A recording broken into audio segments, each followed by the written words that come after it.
Hi everybody, welcome to our Chess Skills for Beginners and Intermediates class. This is the second class in our series. I'm calling it a master class, even though it's not a master class, but we're calling it that just for fun. My name is Brian. I'm a chess enthusiast, a player of chess, and a college chess club advisor. I do try to coach some of our students at our college up to the level that I am, which is I'm not a great chess player, but I do love chess, and I'm a researcher. So I do like to learn about chess, and I like to share what I know about chess to the students at my college. So welcome, students. If you are a guest, welcome. I'm glad you can join us.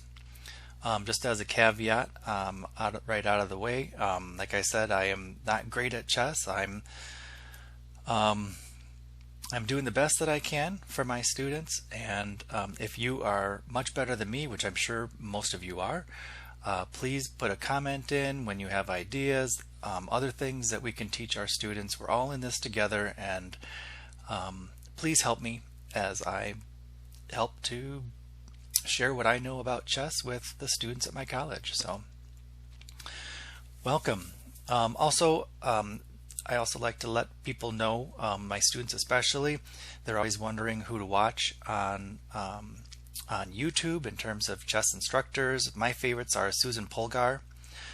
Andrew Martin is also excellent. We have a lot of DVDs at our library by both of them. Daniel King, he is a grandmaster, and he also publishes Power Play Chess. Fantastic commentator too, if you've ever had a chance to watch him. I really enjoy Levi Roseman. He's also known as Gotham Chess. So please look him up. He's fantastic. Another fantastic grandmaster is Simon Williams. He's known as Ginger GM. I really like his videos. Same with Eric Rosen. I also watch a lot of videos from the St. Louis Chess Club. Also ChessBase. We have a lot of ChessBase DVDs. I also like Chess Talk and Chess Vibes, which is by Nelson Lopez. So those are just some of my favorite channels. Please give those channels a review. They've got great content, and I hope some of it helps you. So let's get into our second class of this series. This one's on the basic principles of chess, and I'm going to go through space, time, and material today. First, let's talk about space. So space is defined as the squares behind your pawns that you control. So naturally, the player who controls more space on the board really controls the game. When you control more space, it will be easier for you to move your pieces around the board. So make sure that the space you occupy can also be defended. You don't want your enemy pieces into the space that you control, because that's when they can start occupying your space and start gobbling up your pawns. Also about space, if the board becomes closed with many pieces in the way, use your knights to jump around the board, or use your pawns to break up the space and open up the board. Make sure to keep your pieces active, mobile, and centralized, and don't box yourself in with too many pieces. Your pieces need to be able to be moved around easily. I also found in my research about space to make sure that keeping too many pieces around your king may make it easier for your opponent to trap you in a corner. That's happened to me quite a few times. I've played about 3,700 games on chess.com, and that does happen if you're not careful. Make sure your king has an escape route. That's another thing that you have to be careful of. You don't want a back rank checkmate. That's happened to me, and I've done it many times to other players. Move your pawns toward the center of the board. We're always talking about the center of the board. We did it in the last class, just like in space and in the opening. We want to make sure that we always try to control the center with our pieces, but especially our pawns. Don't lock bishops in behind your pawns. This is very, very important, and I think we'll talk about that a little bit later when we talk about space in further detail. If your opponent attacks from the sides, attack in the center. I kind of talked about this in the last class. Don't get cramped. Open up the board so you can move around more easily. If the board is cramped and you and your opponent are equal in material, exchange pieces to open up your position so that you can move your pieces around more easily. Okay, let's talk about the second principle, which is time. I'm going to kind of go through examples at the end of this lecture. I'm going to show you a chess game that illustrates these things. So let's talk about time now. Time is referred to as tempo, which is the length or number of moves it takes to do something. I'm not just talking about the number of turns in a game. I'm talking to accomplish a specific plan that you may have in your game. So it's the number of moves to execute a plan or to react to something that maybe your opponent is doing. So white starts off with a small advantage because they started the game, but black can reverse that tempo with attacks or delays. Also in my research about time, I found how long or how many moves will it take to defend, promote a pawn, force a king to checkmate, etc. How many moves is it going to take to do those things? And how much time or tempo will it take to occupy more space on the board so that you can move your pieces around more easily? I keep talking about this, but it is very important. You need to be able to move your pieces, mobilize your army, make sure all your pieces are in the game. And sometimes you need to have an open position in order to do that. Closed positions make it difficult for most pieces to be able to operate and defend each other. Now, don't waste time by issuing frivolous attacks that allow your opponent to defend and develop their pieces. A lot of young players, especially myself, we do this all the time. So just don't attack pieces just to attack them. Make sure you're doing it for a reason. This is important. Be sure to develop your knights and your bishops early in the game. Attack quickly and decisively before your opponent has time to move their pieces around to defend.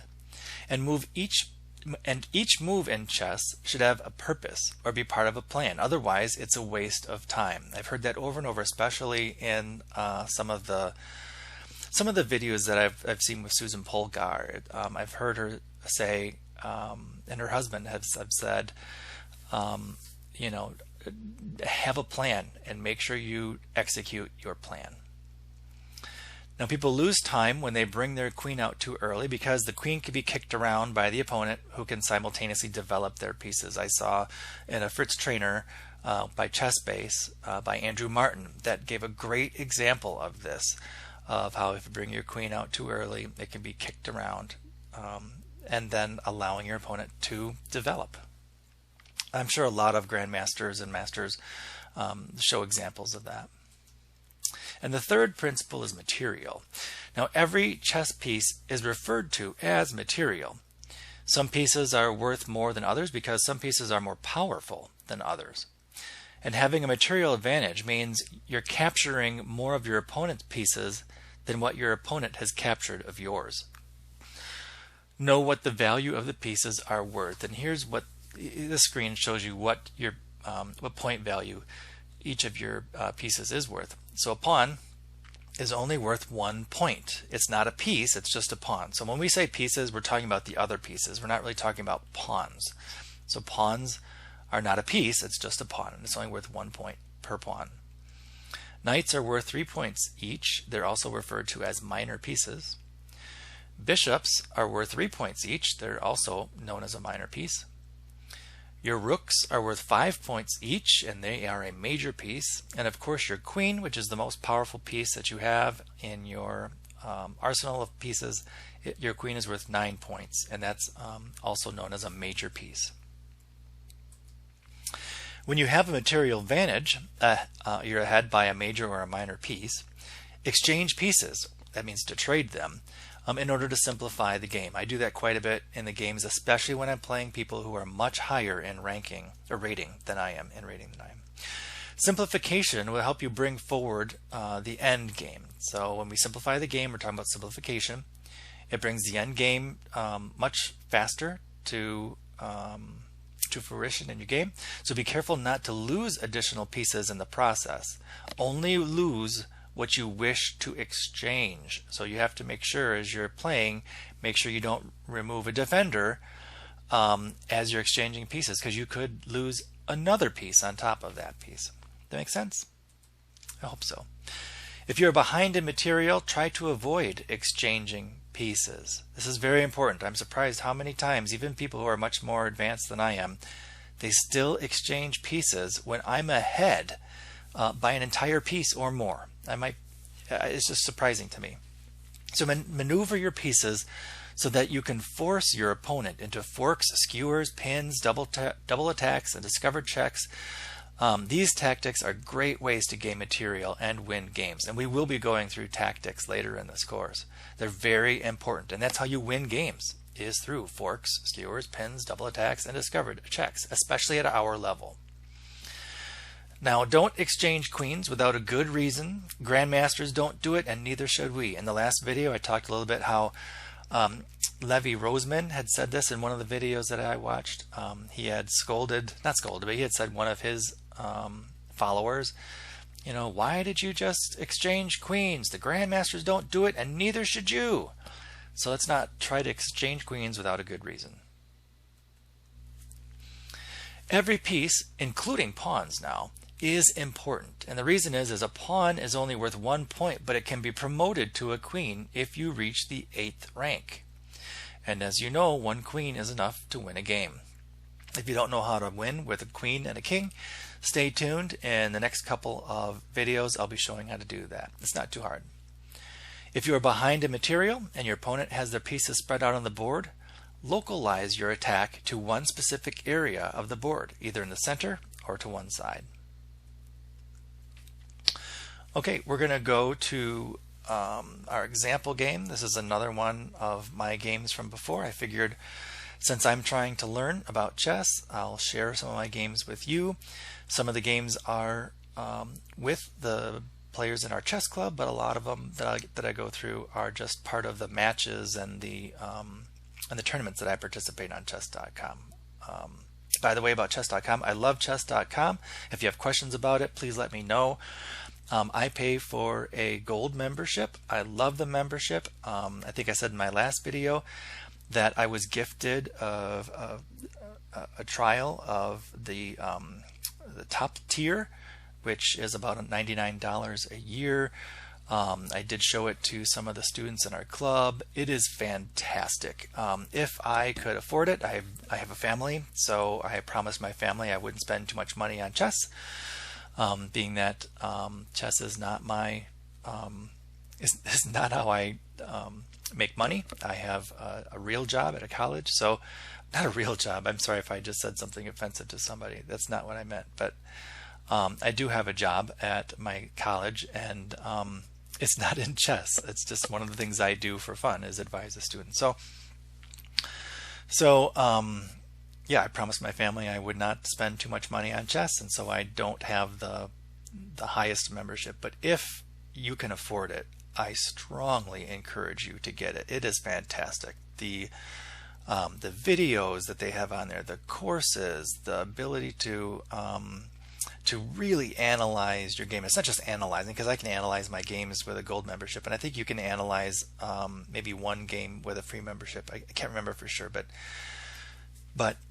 yeah, I can analyze all my games with a gold membership, but it does it a little differently in the premium $99 package, in which there is this little coach, digital coach, that walks you through every single move, and I remember that being so helpful to me. And also the courses. I did all of the basic courses for beginner, intermediate, and expert levels. They're fantastic. It took me many hours to do. And then I also took Ginger GM. That's again Simon Williams. He has a class on chess.com on the London system.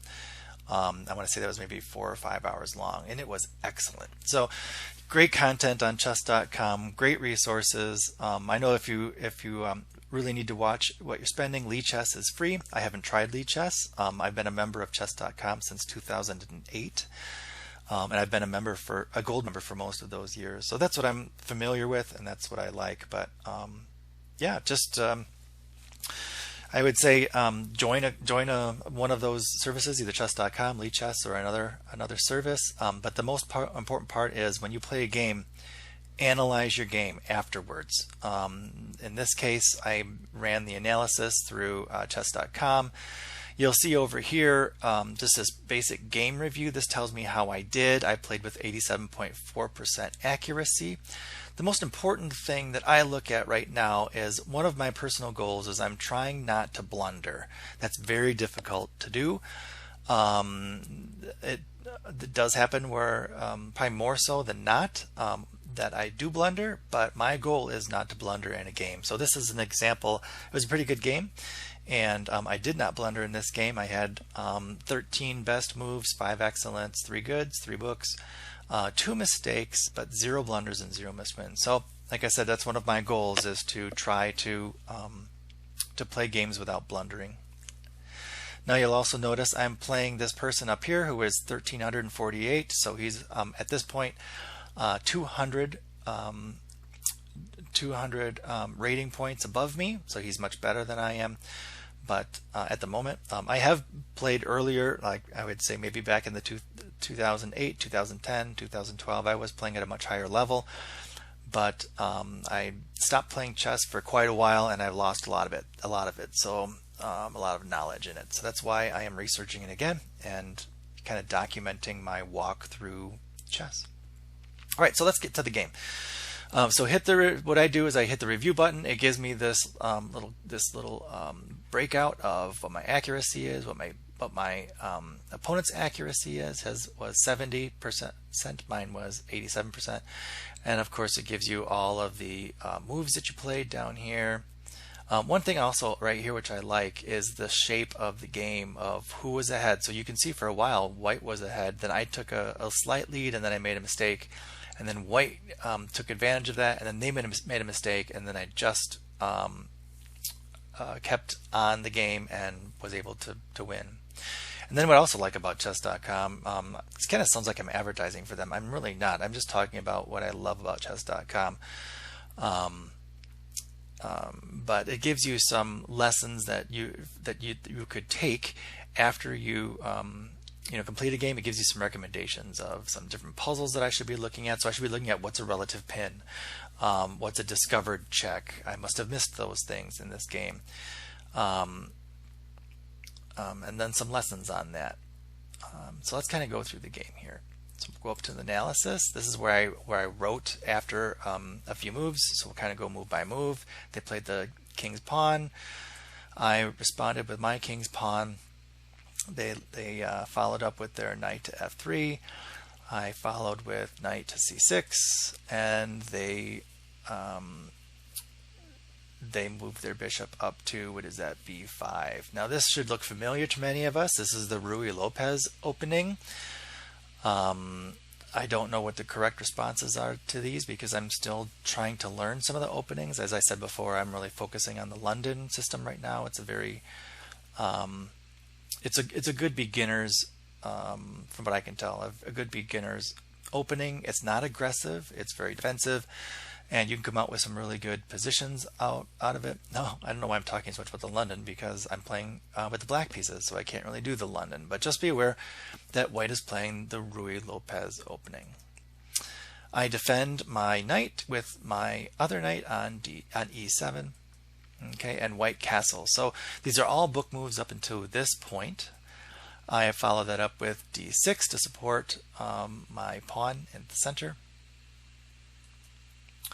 So I should also say what I'm trying to do is, and I'll go back, what I'm trying to do at this point is create a triangle with my pawn structure. This adds support to the center of the board, but the thing I don't like about it is it closes off the dark squared bishop. Here you can see this square right here on d6. By me pushing that pawn forward to d6, I have now blocked out my dark squared bishop. So that's a problem. What I should have done was I should have developed that piece first, or I could have planned on a fianchettoing or fianchettoing. I apologize if I'm saying it wrong. I've heard it both ways. We'll say fianchetto. if in this case, what I could do is I could push the g-pawn forward 1 square, and then I could fianchetto my bishop. Oops, not that. Stop. No. There we go. What I could do is fianchetto my bishop. Again, I'd have to push the pawn first, and then fianchetto the bishop onto g7. That would be for the king side. Let's keep going. Okay, so white just pushes the d4 pawn, or develops first the d4 pawn. They are controlling more of the center, which I don't like. I want to kick that bishop out, so I move a6. I have heard some grandmasters, and I can't remember if it was Ginger GM, who was Simon Williams, or not, or maybe it was Eric Rose, and I can't remember. One of them. It could be Levy too. I apologize. It's been a while since I remember them saying this, but I have heard them say sometimes this A pawn, moving it ahead of 1, is a wasted move. I just don't like that bishop on this square, so that's why I push the pawn there to get rid of that bishop. They move the bishop back. I take in the center. He takes with the knight. I move my bishop out. We're still white's ahead. I don't know if you can see over here on the side. White is still slightly ahead, so that does concern me at this point. They develop their knight. I take. Now I wanted to exchange knights because I'm trying to simplify the game. Now my opponent is 200 points higher than me, and white seems a little bit better off or ahead in development at this point. So I am a little more nervous. That's why like I said, I am trying to simplify the game so I have a fighting chance in the end game. In the last video, I was saying there was a grandmaster. He was very young. I couldn't remember what his name was in the last video. His name is Josh Waitzkin. That he is I don't know if he was a protege, but he was a grandmaster, and the movie Searching for Bobby Fischer is written about him. He had said that the end games are one of his fortes, and that's how he won a lot of games, tournament games, is because he was really well knowledged in end games, and his opponents weren't. So he would simplify the board and then win in the end game. All right, let's keep going. He moves his queen out, taking my piece. I move my knight out. He moves his queen over, or back, I should say. I move my queen. This is what I'm trying to do. Or no, I can't. Never mind. That must be a different game that I'm thinking of. He takes my bishop. I take with my queen. F4. Now, as you can see, the sidebar on here says something has happened, and if you look at the analysis over here, it says that moving F4 is a blunder. So going back to my commentary, this is a blunder for white. They should have moved the queen to protect the C2 pawn, and I'll show you why. Okay, I just took C2, which now has put a nice fork on white's queen and white's rook. It's saying that, I think this is where chess.com, that Stockfish says, my next move was a great move. Let's see.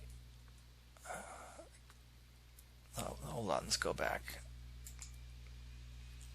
I'm sorry. This is my commentary. Great move. I forked white's queen and white's rook. Stockfish did not say it was a great move, but at least I'm going to win a piece. So white pulls his queen over to d3 to attack my knight, but I take his rook. Now see what happens is white moved his bishop, which now is attacking my knight with his rook. So I need to move my rook, but everywhere I go I'm going to get captured. So what I decided to do was put my rook here, because then as white takes, he's got doubled pawns, and I kind of like that a little bit better than just giving them a free piece. We'll keep going. White's doubled up their pawns. I'm developing my last piece, which is my bishop. White puts his rook on c1. I finally castled. It's move number 16, and I have finally castled kingside. White has a considerable space advantage. Remember, we're talking about space, time, and material. So as we look at the space of this game, White has a considerable space advantage. Black is very cramped, so I'm very cramped. White has many pieces in the game, and I don't. As you can see, although my rooks are connected on the back rank, they're blocked in by pawns. So they really aren't doing anything. My queen has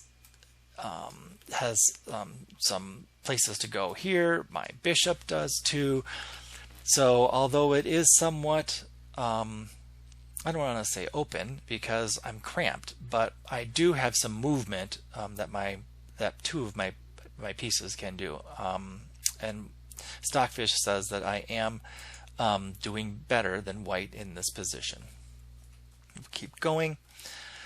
What did they just do? They pushed a pawn to White pushed a pawn to e5. I move my rook to double it behind my queen, making a blockade, which hopefully I will use later in the game. White takes. I take. I'm looking for, at this point, I want to exchange queens because I'm trying to simplify the board, and I'm up in material by 3 points. I'm up. So we'll keep going. White moves its queen out of the way. I'm going to push a pawn. I'm trying to get closer to kicking this knight out. He moves his knight anyway. I push my queen back to get out of the attack of the knight. What I should have done is threatened White's queen by placing my queen on the d3 square, which is this square. Again, remember, we're trying to exchange pieces because I'm ahead of material. So that's what I should have done. If White declines the trade, I would still win a free knight this way. So like I said, if I move my queen up here, let's say that somehow White doesn't take what I could with the queen. What I could do is take a free... how would that work? Because it's covered by the queen. I don't know how I figured that out before. Maybe it was by pushing the queen over. I can't remember. Anyway, let's keep going with the game. White takes. What did he just take? I took a pawn. Oh, he's gonna. We're gonna trade queens, but by doing that, White just gained a pawn in that exchange. Next move, bishop to b4. They move their their rook to a7. I move my rook to e8. I don't know if you remember in the last video we were talking about how Maurice Ashley, he's a grandmaster, he does a lot of commentary. He would talk about these laser beams down the middle of the board. Now I have laser beams down the middle of the board. Also, I'm attacking with this rook. I'm attacking White's knight, but also I'm putting pressure on the bishop, which is good because White doesn't have enough time to save both of these pieces. So, however, White decides to move, one of those pieces is going to be mine. That would take me ahead by another 3 points. So White decides to move the knight. I'm taking the bishop. White takes off a pawn. He's also threatening my rook. Now I'm not worried about the rook on d8 because I can checkmate White in 2 moves unless he creates an escape square. So remember we talked about escape squares for the king. We need to make sure that that we can kind of prevent that. So he's attacking my rook. I decide to move my bishop out to c5 because I'm planning this attack on his king with that and that, giving him checkmate. So I'm considering this rook on d8 to be a sacrifice. I don't, the white's rook moves to, what was that, b7. I don't think it really accomplishes anything as I have a checkmate in my next move anyway. White should have created an escape square for his king instead, but he didn't. So I have checkmate with just two pieces attacking White's king directly. And you see that was my plan, attacking him with my knight, or with my rook, but then also covering this square with my bishop. So it's actually a double check. I don't know, is that, I guess that is a thing, but it's checkmate because he does not have an escape square. All right, well, I hope you enjoyed the game. I'm sorry, class, that I could not meet this week. I have a conference this week, so you have the week off, but I hope you watched the video. I hope you learned something from it. Let me know if you like these videos. Give it a like. Also, to my chess club, or actually to anybody, I guess, if you want to subscribe to me, you'll get notices and click on notifications. You'll get a message every time I put a new video up. I'm going to try to put at least one up a week, but if I can put up one, maybe two, I will try to do that, because I do want to try to get through everything this semester, so that next semester we can do even more, and maybe some advanced work too. So thank you for watching. Like I said, students, thank you for watching. Guests, thank you for watching. As I said before, I am not great at chess. I am trying. Students, I'm suggesting you should do just what I did here. Try to take some of your games. I spent about 15 minutes on this before I started recording this, analyzing the game. I wrote commentary, or annotations, I should say, to the game. Now this will be saved on chess.com, which really any of you can access. But more importantly, I'm going to create a file of these special games, of my annotated games, so that I can review them. And you should too. When you annotate your games and review your games, you should be reviewing them too, because you will learn from them. So, okay, I'm going to be signing off. Again, guests, thank you for joining us. If you have ideas on how to improve the course, please let me know. Again, this is just me trying to map out what I know for my students, but I can use your help too, and we can all learn chess together. So thank you for joining us, and I hope you have a great day. All right, take care. Bye-bye.